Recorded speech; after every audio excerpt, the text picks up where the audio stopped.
시청자 여러분 안녕하세요. MC 김세영입니다. 지난 시간에는 부산의 이수를 해외로 알리고 있는 정형외과 분야의 희귀성 질환에 대해서 알아봤는데요. 오늘 이 시간에는 정형외과 분야의 난치성 질환에 대해서 알아볼까 합니다. 인공관절 수술부터 외국인 난치병 환자의 치료 사례까지 지금부터 함께 하시죠.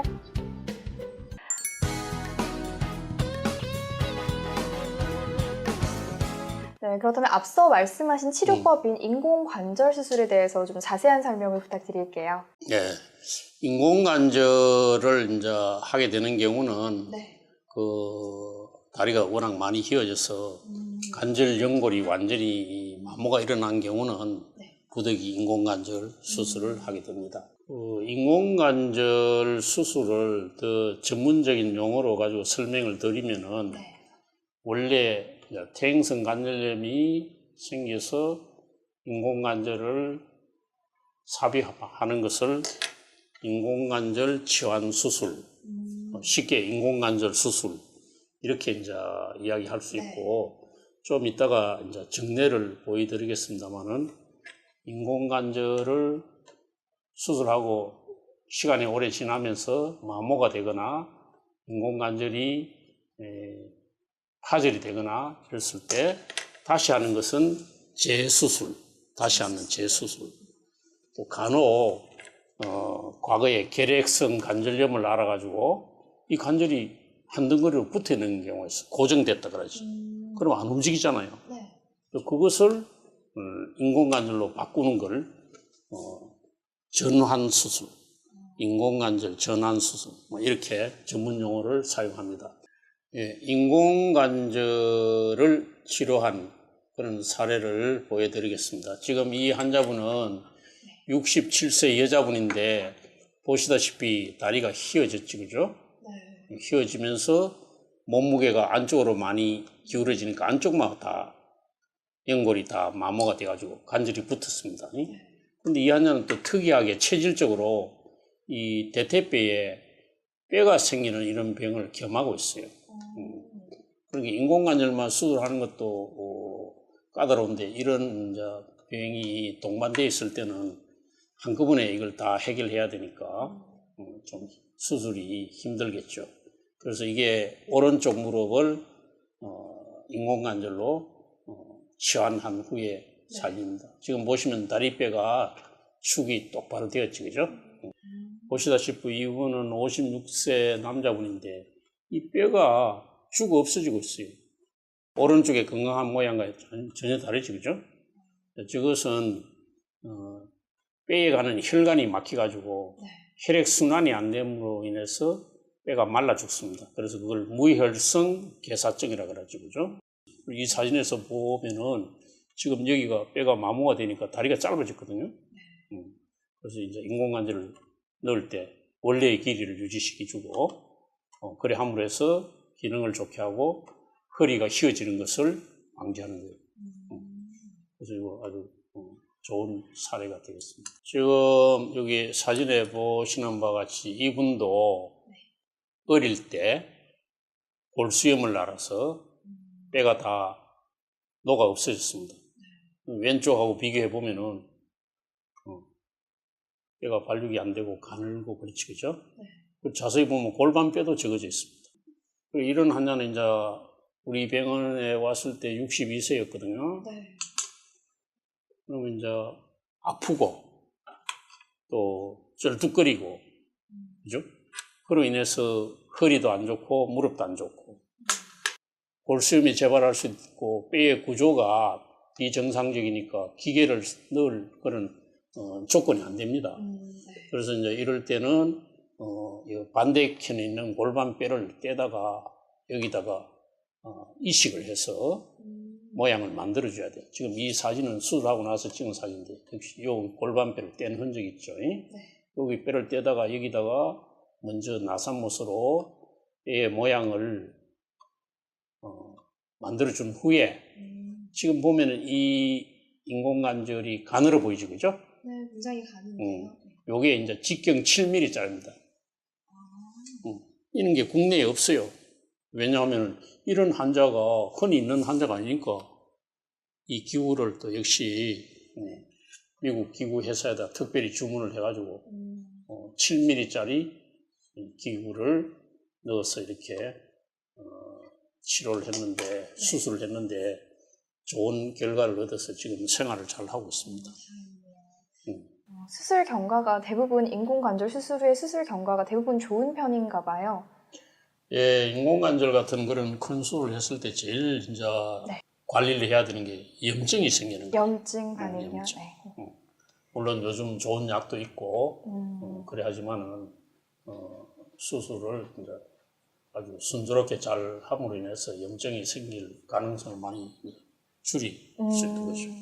네, 앞서 말씀하신 인공관절 수술법 중에 전환술에 대해서도 자세한 설명 부탁드립니다. 예, 전환술은 일반 이제 환자분들이 듣기에는 생소한 용어인데 네.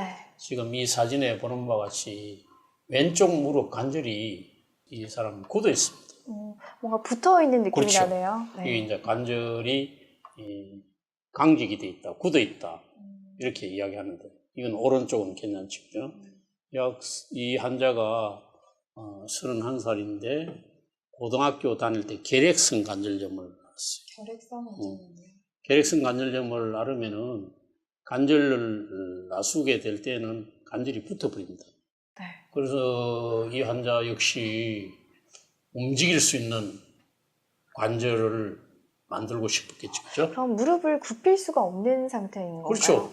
지팡이 같이, 막대기 같이 이렇게 딱 굳어져 있죠. 전 주위에서 이런 경우를 한 번도 못 봐서 굉장히 좀 생소한데 이게 결핵성 관절염. 후유증이죠. 후유증. 결핵성 관절염을 앓게 되면은 네. 결핵 병균이 이 관절 바깥쪽을 이래 연골을 다 녹여버려요. 네. 그 특색이. 그러면서 붓는 건가요? 이게 녹아 없어져 버리니까 네. 아래 위에 연골이 다 녹아 없으니까 나중에 뼈가 붙어버리면서 또 결핵도 낫게 되는 거죠, 그죠? 굉장히 심각하고 불편할 것 같은데 치료는 어떻게 해야 되나요? 그래서 이 경우에는 움직이게 하려면 역시 인공관절을 넣어주는 수술을 해야 되겠죠. 그래서 이렇게 굳어 있는 관절을 인공관절을 넣어서 움직이게 하는 것을 전환수술. 아, 굳어있는 관절에 인공관절을 삽입을 해서 움직일 수 있게 하는 걸 인공관절 전환술이라고 하네요. 이제 좀 특이한 용어가 되고 특이한 수술이 되겠죠, 그죠? 이 수술은 뭐 특별히 교과서적으로 언급이 되어 있는 바는 없습니다만은 이제 단연간 이런 수술을 많이 하면서 쌓은 노하우를 가지고 이제 보시다시피 이렇게 인공관절 기구를 삽입했습니다. 이 환자는 오랜 세월 동안 관절이 굳어 있고 안 움직이니까 보시다시피 허벅지 근육이 많이 가늘어져 있습니다. 오른쪽에 비해서 많이 가늘어져 있죠, 그죠? 뼈도 약해져 있죠, 그죠? 그래서 이제 이런 경우에는 인공관절 기구를 좀 이렇게 긴 걸 아래 위로 삽입해서 안정성을 유지하고 설계골에도 인공관절 넣고 이 수술하는 과정에서 이 설계골에서 이제 이게 수술하기 전에 이게 관절이 굳어 있잖아요, 그죠? 네. 근데 이제 이 수술을 하는데 먼저 이제 여기 뼈를 이렇게 떼내고 제일 중요한 건 여기서 이렇게 연결되는 힘줄이 있습니다. 이 힘줄을 뼈 조각과 같이 떼서 젖힌 후에 그다음에 이제 이 뼈를 자르고 이런 기계를 삽입한 후에 다시 이 힘줄이 붙은 뼈를 고정해 주는 그런 방법으로 수술을 했는데 수술 후에 아주 관절 운동도 좋아지고 생활하는데 아무 지장이 없게 지금 잘 지나고 있습니다. 그냥 절골하는 것이 아니라 뭐 앞서 말씀해주신 힘줄도 그렇죠. 관여하기 때문에 난이도가 꽤 있을 것 같습니다. 수술이. 그렇습니다. 이거 이제 정상적인 인공관절은 치안술은 네. 이 힘줄을 그냥 두고 이걸 이렇게 젖히고 수술하는데 이 경우는 그런 조건을 가지고 있지 않기 때문에 별도로 이제 이걸 떼가지고 젖힌 후에 기계를 넣고 다시 이 뼈를 원위치에 복귀시켰습니다. 정확히 말하면 한 1cm 더 위쪽으로 요 보면 공간인데 요는 빼이식을 해서 1cm 더 위로 올렸습니다. 그래야 나중에 무릎이 구부러지는데 무릎을 구부릴 때 힘줄이 여유가 있거든요. 그래서 아주 좋은 결과를 얻은 그런 특이한 그런 환자였습니다. 전환술 환자 중에 이제 조금 전에는 무릎 환자였고 지금 이 환자는 고관절, 엉덩이 관절이 역시 결핵으로 인해서 관절이 보시다시피 뼈끼리 굳어져 버렸어요. 그리고 이 환자가 방에 앉거나 의자에 앉기도 힘듭니다. 여기가 안 움직이니까 계속 이야기하지만 허리가 안 좋아지고 무릎도 안 좋아지고. 그래서 이 환자도 역시 움직이는 관절을 원하게 되어가지고 우리 병원을 방문하였는데, 그래서 이제 이 환자를 뼈를 여기서 이렇게 잘라서 이제 분리를 시키고 골방뼈하고 대퇴뼈를 여기를 잘라서 분리를 시킨 다음에 이 그림에서 보는 것 같이 골반 부위에 이런 인공관절을 넣고 또 대퇴 부위에도 이런 인공관절을 넣고 역시 이 환자도 세라믹으로 넣었습니다.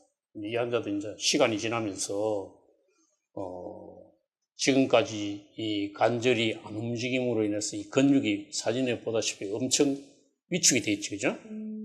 오른쪽하고 비교해 보세요. 오른쪽 허벅지 근육이 이렇게 볼륨이 있어 보이는데 이쪽은 가늘어졌죠, 그죠?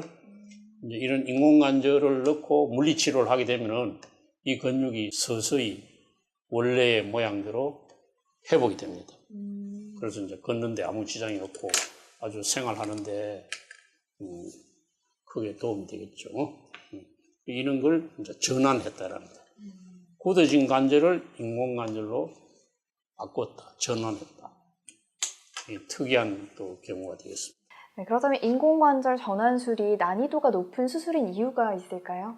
그렇죠. 원래 관절 모양을 가지고 있는데 인공관절을 삽입하는 거는 쉽잖아요. 근데 이렇게 굳어 있는 것을 분리를 시키고 자르고 다시 이제 기계를 넣어야 되고 이러니까 그 과정이 매우 이제 어렵죠. 특히 이제 이 뼈를 자르는 과정에서 이 엑스레이만 보고는 알 수 없지만 이 뒤쪽으로 자골신경이 지나갑니다. 자골신경.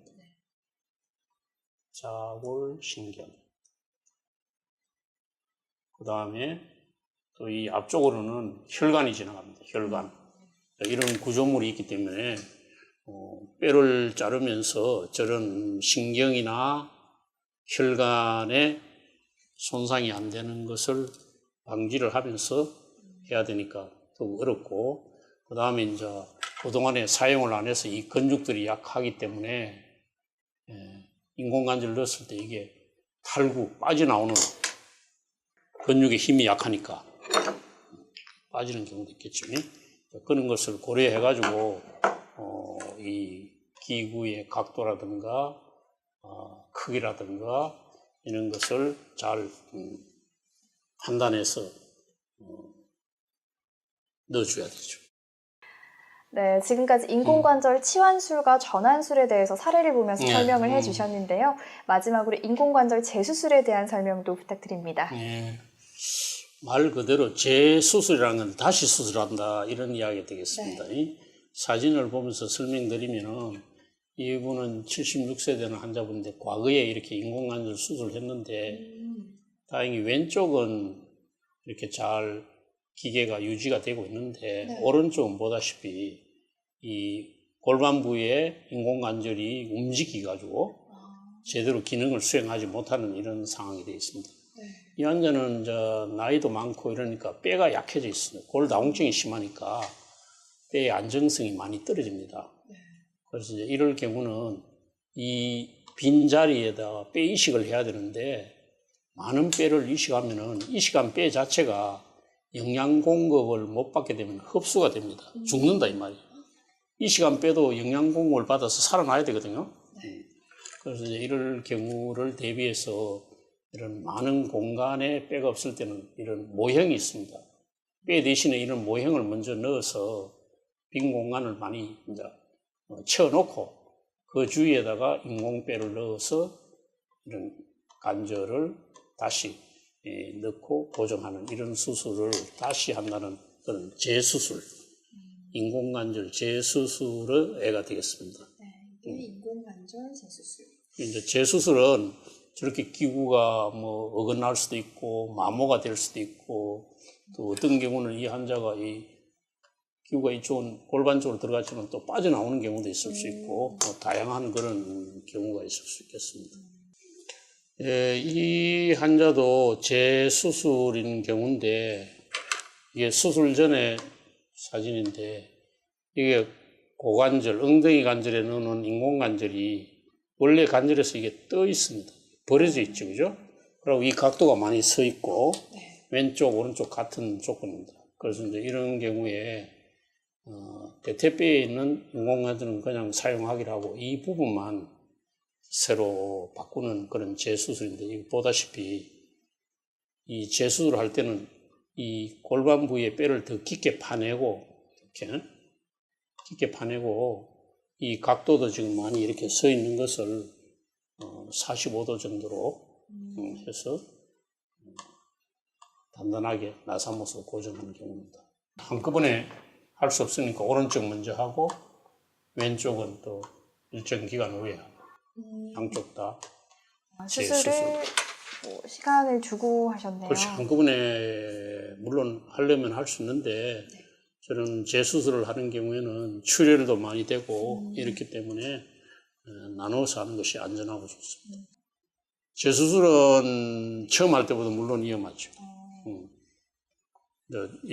기존에 있던 걸 제거해내야 되고 또 이야기한 대로 비구 부위를 더 많이 뼈를 파내야 되고 이런 조건을 가지고 있기 때문에 어렵고 대개 이제 재수술을 하는 경우는 또 뼈가 많이 약해져 있습니다. 이 뼈들이 이미 인공관절 수술을 한 번 한 후라서 뼈가 그렇지. 많이 뼈도 많이 약해져 있고 이제 이 동안에 이렇게 관절이 어긋나고 하는 동안에 통증이 있고 이러니까 정상적인 활동을 못 하니까 근육도 약해져 있고 또 보행을 못 함으로 인해서 뼈에 칼슘이 많이 빠져나가서 골다공증도 있고 여러 가지 안 좋은 조건을 가지고 있죠. 네, 오늘 굉장히 희귀한 근무무격계 질환에 대해서 알아보고 있는데요. 앞서 병원장님께서 말씀하신 의료관광, 외국인 환자들도 희귀성 질환을 많이 치료받고 간다고 하셨는데요. 그 사례에 대해서도 좀 설명 부탁드립니다. 예, 좀 희귀 질환,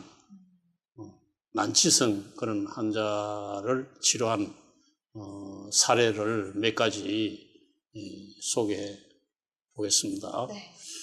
지금 이 사진에 보는 환자는 39살 러시아 환자인데 갑자기 의식을 잃고 쓰러져서 3주간 누워있다가 일어나려니까 일어설 수가 없어요. 갑자기 의식을 잃고 네. 3주간 쓰러졌다가 일어났는데 그런데 이제 그 젊은 환자가 왜 의식을 잃었느냐 하면은 네. 원래 당뇨가 좀 있었는데 저혈당성 으로 인한 의식 소실이 왔던 것 같아요. 네. 그래서 이제 당뇨 치료도 하고 그랬는데 문제는 이 사진에 보다시피 관절 주위에 엉덩이 관절 주위에 뼈가 이렇게 생겨버렸어요. 그렇네요. 뼈가 생기니까 이 관절이 전혀 움직이질 않습니다. 그래 누웠다가 서질 못하는 거예요. 그럼 누워있는 동안 생긴 건가요? 그렇죠. 3주 동안에. 근데 이제 저렇게 뼈가 생기는 걸 이제 이소성 골 형성증 그래요. 이소. 다른 자리에 뼈가 없어야 될 자리에 뼈가 생긴 것을 이소성 골 형성증이라 그러는데 이소성 골 형성증이 생기는 원인을 이제 살펴보면은 근육의 혈액 순환이 잘 안 될 때. 옛날에 우리나라가 연탄가스 중독 환자들이 저런 일들이 생겼어요. 연탄가스 안에 산소가 없고 탄산가스, 일산화탄소가스가 들어가니까 근육이 뼈로 변하는 거예요. 그 다음에 이제 반복적인 어떤 운동을 했을 때. 운동이요? 반복적으로 근육에 충격이 가고 운동이 가면 저런 게 생기고, 그 다음에 이제 저 주위에 그 전해질의 언밸런스, 이런 원인이 한 3가지 있는데 이 환자 경우는 저혈당성으로 코마에 빠졌고 또 누워 있으니까 엉덩이 근육이 몸무게에 의해서 눌리잖아요. 그러니까 근육이 혈액순환이 안 되니까 근육이 뼈로 변한 거예요. 그래서 이제 이 환자는 젊은 사람이 서지도 걷지도 못하니까 얼마나 안타깝겠어요. 그래서 저 환자의 어머니의 이야기에 의하면은 이제 러시아에서 안 된다 해서 독일을 갔거든요. 독일에서도 수술 못 하겠다. 그래서 이제 한국의 의료 수준이 아주 못하더라 이러니까 한국을 오게 됐어요. 근데 한국에 안 됐다가 독일을 가서 다시 한국으로 오셨네요. 한국에 왔는데 한국의 뭐 대학병원에서도 우리는 도움을 줄 수 없다. 그런 이제 결론을 얻었는데 어머니께서 좀 더 수소문을 했는데 우리 병원을 누가 소개를 해줬어요. 그래서 이제 우리 병원에 오게 돼서 CT를 촬영했거든요. CT 사진을 보면은 여기 보시다시피 근육이 있어야 될 자리에 뼈가 이렇게 만들어져 있습니다. 이게 이렇게 만들어지니까 이 관절을 움직일 수가 없죠. 근데 이제 이 수술을 성공적으로 하려면 이 뼈를 다 제거를 해줘야 됩니다. 근데 여기서는 안 보이지만은 이 뼈의 주위에 자골신경이 지나갑니다. 자골신경. 자골신경이 얘를 지나가요. 여기. 근데 이제 뼈가 자골신경을 싸고 있단 말이에요. 그러니까 신경이 다치지 않게끔 뼈를 제거해야 되니까 그게 이제 고난도의 수술이 되겠고, 장시간 동안 환자가 움직이지 못하니까 이 엉덩이 근육이 굉장히 얇아졌죠, 그죠? 근데 이제 다행스럽게 연탄 가스 중독 환자 중에 이런 환자들이 있어서 내가 수술을 해본 경험이 있고, 그걸 내가 논문으로 발표한 적도 있습니다. 근육이 그러니까, 뼈로 변한 경우에 그렇죠. 수술을 하신 적이 있으시니까. 그러니까 이제 그런 경험도 있고 이러니까 이 환자의 치료에 대해서는 이미 경험을 가지고 있으니까 내가 할 수 있다. 할 수 있는데 어려운 점은 자골신경이 지나가니까 그걸 손상 안 되게끔 해야 되고, 이 사진에 보다시피 이게 오른쪽인데 오른쪽이 더 심하게 위축이 됐지, 그죠? 여긴 덜하고. 근데 이쪽에는 자골신경이, 오른쪽은 자골신경이 어느 정도 마비가 와 있었어요. 그래서 그런 부분에 대한 설명을 충분히 하고 수술을 시행해가지고 한쪽씩 나누어서 했죠. 한꺼번에 다 하기가 힘드니까요. 심한 쪽 먼저 하고 그다음에 왼쪽하고 그래가지고 수술하고 난 후에 엑스레이를 보면은 지금 이게 수술하고 나서 바로 찍은 엑스레이인데 관절을 움직일 수 있게끔 주위에 뼈는 다 없어졌죠, 그죠? 그래서 이 환자는 수술 후에 물리치료를 받고 걷게 되고 나중에 본국으로 귀국해가지고 또 원래 자기 직업 은행원이었거든요. 은행원으로 복귀했다고 듣고 있습니다. 지금까지 1, 2부에 걸쳐서 부산이 의료 관광 도시로 주목받는 정형외과 분야의 희귀성 난치성 질환에 대해서 알아봤습니다. 수준 높은 부산의 의술을 소개해드리면서 자부심까지 느껴지는 시간이었습니다. 오늘 저희가 준비한 내용은 여기까지고요. 다음 시간에 더욱더 알찬 의료 정보 가지고 찾아뵙도록 하겠습니다. 시청자 여러분 고맙습니다.